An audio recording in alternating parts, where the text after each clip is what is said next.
വർക്കേഴ്സിന്റെ സമരപ്പന്തലിൽ നിന്നിപ്പോൾ സലീം മാലിക് വിശദാംശങ്ങളുമായി ചേരുന്നുണ്ട്. സലീം, ഇന്ന് നിരാഹാര സമരത്തിന് തുടക്കമാവുകയാണ് ആശാ വർക്കേഴ്സിന്റെ. എപ്പോഴാണ് ഈ ആശമാരുടെ നിരാഹാര സമരം ആരംഭിക്കുക? എന്തൊക്കെയാണ് ഇന്ന് ആരോഗ്യമന്ത്രി ഡൽഹിയിൽ എത്തുന്ന ദിവസം കൂടിയാണല്ലോ, എന്തൊക്കെയാണ് ആശമാർ പറയുന്നത് സലീം?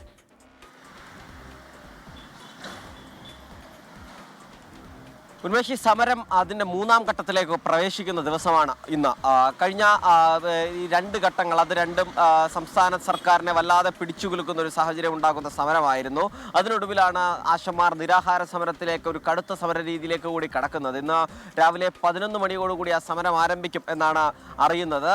ബിന്ദു, സമര നേതാവ് ബിന്ദുവും ഒപ്പം തന്നെ തിരുവനന്തപുരം ജില്ലയിൽ നിന്നുള്ള മറ്റ് 2 ആശമാരുമായിരിക്കും ആദ്യഘട്ടത്തിൽ നിരാഹാര സമരം ഇരിക്കുക. അങ്ങനെ ഇന്ന് 11 മണിയോടുകൂടി ഈ സമരപ്പന്തലിൽ ഈ 3 ആശമാർ നിരാഹാരമിരിക്കുന്ന സാഹചര്യം ഉണ്ടാകും. നേരത്തെ തന്നെ ഈ ആദ്യഘട്ടത്തിൽ ഈ സമരം വളരെ ശാന്തമായി ആരംഭിക്കുകയും അതിന് പിന്നാലെ വലിയ പിന്തുണ ലഭിക്കുകയും ചെയ്ത സാഹചര്യം ഉണ്ടായിരുന്നു. രണ്ടാം ഘട്ട സമരം ഈ സമരക്കാർ കുറച്ചുകൂടി കടുപ്പിക്കുന്ന രീതിയായിരുന്നു ഉണ്ടായിരുന്നത്. സെക്രട്ടേറിയറ്റ് ഉപരോധത്തോടു കൂടിയാണ് ആ സമരം കുറച്ചുകൂടി കടുത്ത നിലയിലേക്ക് മാറ്റുകയും ചെയ്തത്. ഇന്നിപ്പോൾ പിന്നാലെ ഈ നിരാഹാര സമരം കൂടി പ്രഖ്യാപിക്കുന്നതോടുകൂടി ആശമാർ പിന്നോട്ടില്ല എന്നൊരു പ്രഖ്യാപനം കൂടി ആണ് ഇപ്പോൾ നമുക്ക് മനസ്സിലാക്കുന്നത്. അതിനിടയിൽ ഈ ആശമാരുടെ സമരത്തെ സംബന്ധിച്ചിടത്തോളം സംഭവബഹുലമായ ഒരു ദിവസമായിരുന്നു ഇന്നലെ എന്നുള്ളത് പ്രത്യേകം പറയണം. കാര്യം, ഈ സമരം ആരംഭിച്ച് 4ാം ദിവസമായിരുന്നു നാഷണൽ ഹെൽത്ത് മിഷനിൽ നിന്നും ഈ സമരക്കാരെ ഒരു ചർച്ചയ്ക്ക് വിളിച്ചത്. ഒരു പ്രഹസന ചർച്ച എന്നായിരുന്നു ആശമാരുടെ തന്നെ പരാതി. അതിന്റെ പിന്നാലെ പിറ്റേന്ന് 5ാം ദിവസം ആരോഗ്യമന്ത്രി മറ്റൊരു ചർച്ച വിളിക്കുന്ന ഒരു സാഹചര്യം ഉണ്ടായി. അങ്ങനെ 2 ചർച്ചകൾ വിളിച്ചെങ്കിലും ആ ചർച്ചയിലൊന്നും യാതൊരു തരത്തിലുമുള്ള മുന്നോട്ട് പോക്കുണ്ടായില്ല. അതിന് പിന്നാലെ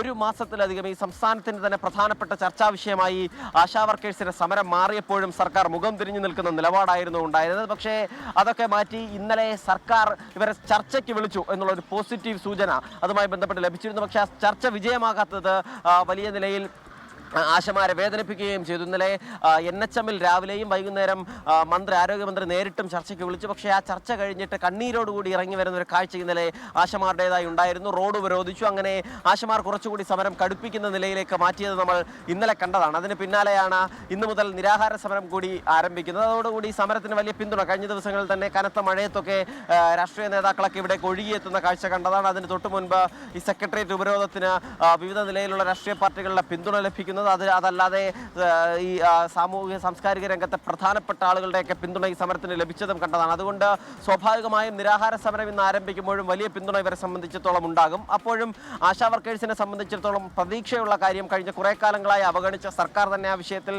എന്തെങ്കിലും ഒരു ഇടപെടൽ നടത്താൻ ശ്രമിക്കുന്നു എന്നുള്ളത് തന്നെയാണ്. കാരണം ഇത്രയും ദിവസം വളരെ ഈ സമരത്തെ പരിഹാസത്തോടു കൂടി കണ്ടിരുന്ന സർക്കാരിന്റെ ഭാഗത്ത് നിന്ന് തന്നെ ഒരു ഇടപെടൽ ഉണ്ടാകുന്നു. ആരോഗ്യമന്ത്രി തന്നെ നേരിട്ട് കേന്ദ്രത്തിലേക്ക് പോകുന്നു, ഡൽഹിയിലേക്ക് പോകുന്നു എന്നുള്ളതൊരു ശുഭസൂചനയായി തന്നെ കാണുകയും ചെയ്യാം. ഉന്മേഷ്, സലീം മാലിക്കാണ് വാർത്തയുടെ വിശദാംശങ്ങൾ നൽകിയത്.